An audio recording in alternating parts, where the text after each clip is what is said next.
ਦੁਨੀਆ ਦਾ ਸਭ ਤੋਂ ਸੱਚਾ ਤੇ ਸੁੱਚਾ ਧਨ ਇੱਕ ਪਾਕ ਪਵਿੱਤਰ ਰਿਸ਼ਤਾ ਹੁੰਦਾ ਹੈ।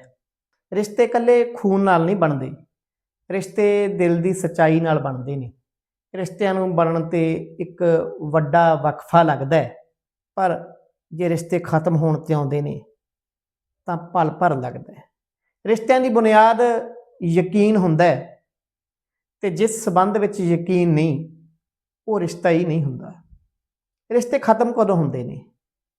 ਜਦੋਂ ਸਾਡੇ ਰਿਸ਼ਤਿਆਂ ਦੇ ਵਿੱਚ ਸ਼ੱਕ ਪੈਦਾ ਹੁੰਦਾ ਹੈ, ਜਦੋਂ ਅਸੀਂ ਦੂਜਿਆਂ ਨੂੰ ਆਪਣੇ ਦਿਮਾਗ ਨਾਲ ਖੇਡਣ ਦਿੰਦੇ ਹਾਂ, ਅਤੇ ਜਦੋਂ ਸਾਡੇ ਰਿਸ਼ਤੇ ਦੇ ਵਿੱਚ ਸੰਵਾਦ ਦੀ ਜਗ੍ਹਾ ਦੂਰੀਆਂ ਆ ਜਾਂਦੀਆਂ ਨੇ।